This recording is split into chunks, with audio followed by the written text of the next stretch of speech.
to do to get young people on the career ladder? A lot of new jobs being created are either 0 hours, they're part-time, or people are having to become self-employed. I personally think one of the most important things that we need to do as a country is overcome this kind of residual snobbery that says that an academic qualification is a good thing and a vocational qualification is not. Because one of the best routes to get youngsters into good quality jobs where they earn well, they got good career prospects, is actually through vocational routes. That's why expanding apprenticeships is so important. That's why putting practical skills and vocational qualifications on the same footing as university degrees is, in my view, essential, because it gives young people more routes. And of course I have to say this, but it's true, the most important thing you can do to get more youngsters into work, and thankfully there are now more youngsters in work than there were even just a few years ago, is to make sure that just the economy's firing on all cylinders. Because if you don't do that, no one's going to produce jobs, yet alone offer them to youngsters. What we want to do is make the minimum wage a living wage, because so many young people now are trapped in low pay. So that means we want to make sure that if you work full-time, you earn enough money to live on, and proportionately pro rata if you're working part-time. And so what we're calling is for a £10 an hour minimum wage by 2020. We need jobs that I talk about jobs you can build a life on.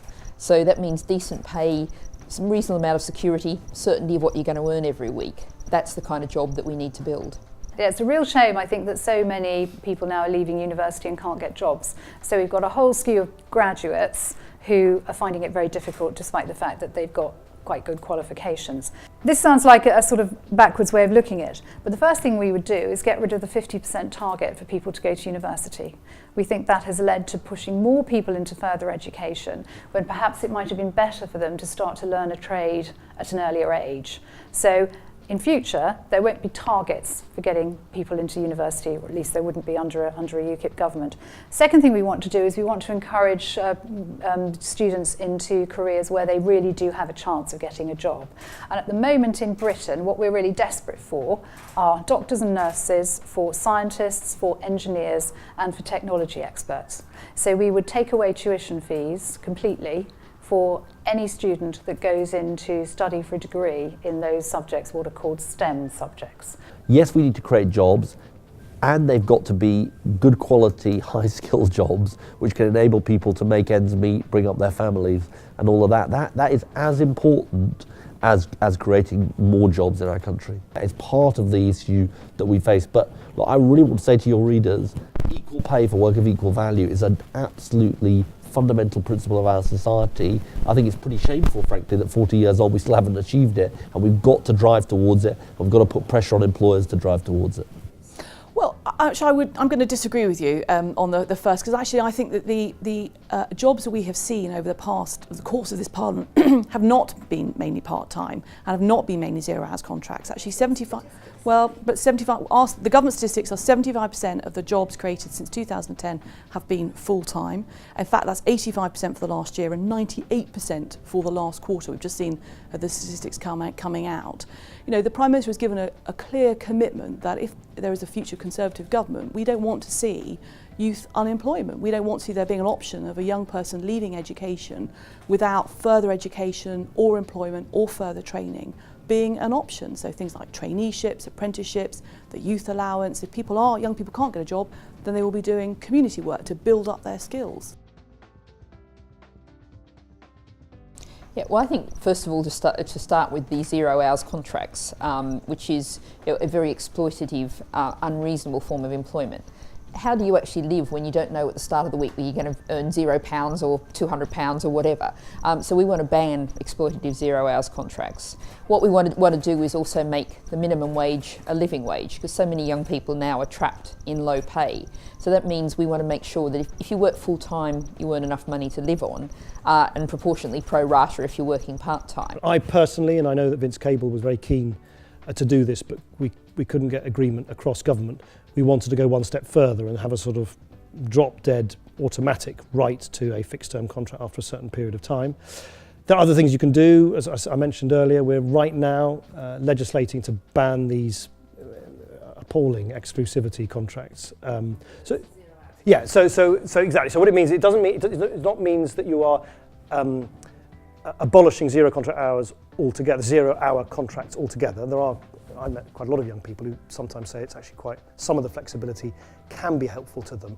What you have to put a stop to is this totally unscrupulous behaviour that employer X says to employee Y, you're on a 0 hours contract and you can't work for anybody else. So it's ridiculous. You wake up in the morning, you don't know how many hours you're going to work, you might sit all day at home not doing an hour's work, and you can't work for anybody else. So that's going to come to an end. Yeah, it's not acceptable. We wouldn't rule out 0 hours contracts entirely, because for a minority of people, they can actually be quite useful. But what I think is completely wrong is when they're being used by big businesses to try and avoid their responsibilities and to avoid their legal duties to employees. Now, I have to say, not a lot of people know this, but the European Union legislation is pretty much responsible for the rise in 0 hours contracts. So there's something called the Temporary Agency Workers Directive. And that, when that was introduced, it basically said that part-time employees had to have exactly the same rights as full-time employees. And a lot of companies, of course, didn't like that, and 0 hours contracts is their way of getting around it. So actually, we would completely scrap that directive. UKIP would just take that. We'd leave the European Union. We'd say we're not going to have the Temporary Agency Workers Directive anymore. We're going to have a set of regulations for business that improve the rights of workers. But hopefully that would take away that loophole.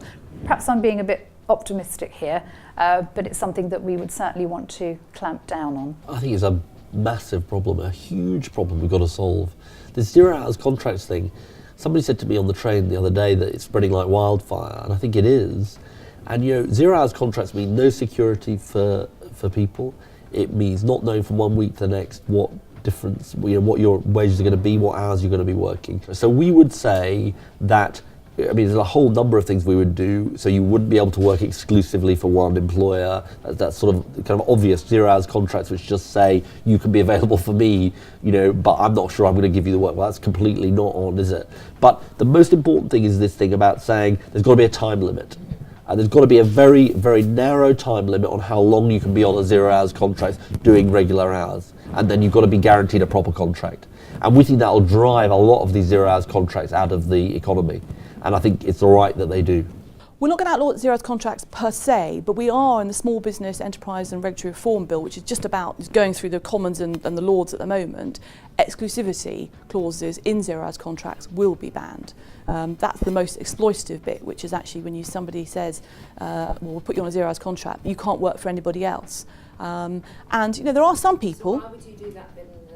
Well, there are some people for whom 0 hours contracts, it is the right option. I've had, again, some constituents write to me, often older, who say, actually, we do want that flexibility. But the important point is they're not exploitative. And actually, we are seeing, as I say, that the jobs market, the growth we've seen in the last 5 years, the vast majority of jobs have been full-time.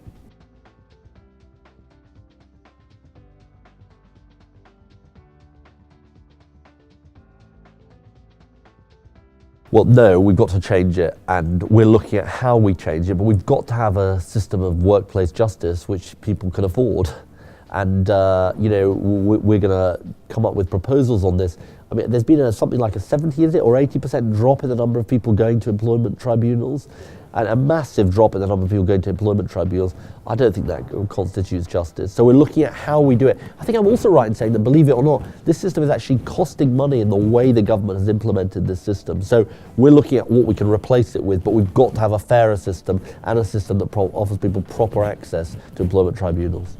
Now the fees to start off a claim, it's £160, and if you're successful at the end you can get that money back, obviously. But we have, just to answer your question, the Minister of Justice Chris Grading has said that he thinks in the next Parliament, it's the next administration, to potentially look at the fees and the way it's working and obviously the types of cases most affected. So what I want, and that's what Vince is now doing, I want the department in Whitehall, the so-called BIS department, to do a review so we can look at the evidence. And if the evidence is that these changes, which were supposed to be about just a fairer divvying up of the costs of the tribunal system, if actually it's discouraging people who should normally have a legitimate reason to make a claim, but they're financially prevented from doing so, then of course we need to look at it again. That wasn't the intention, never was. We'll slash those fees, because Slash them by how much? What we need to do is cut them back to a very, very small level, a level that's no barrier to anyone being able to actually take a sexual harassment case. It absolutely should not be a barrier. And it's really interesting, the current level is actually the CBI and the Federation of Small Business both say that they're unreasonable and they're actually stopping people taking reasonable cases. So we have to stop that. And the sort of figures I'm thinking about, you lodge the papers, £20, something like that. I can see why they were introduced. We don't have any plans to change the status quo on that one. You have to look at it from the other perspective as well. A lot of claims were bogus, and with the rise of no-win, no-fee cases and lawyers actually chasing this kind of particular way of people trying to get justice, bogus claims rose. So if your claim is genuine... What do you see as a bogus claim?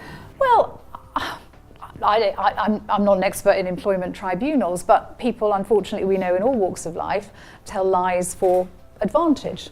And what advantage that might be? It might be financial advantage, it might be some sort of different advantage that they perceive, whatever it might be. But I think there also has to be some kind of protection for business here as well. Businesses, particularly small businesses who don't employ very many people, can't afford to hire expensive lawyers. And let's not forget there are something like nearly 5 million small businesses in Britain who could potentially be open to a bogus claim, and they surely deserve some protection as well.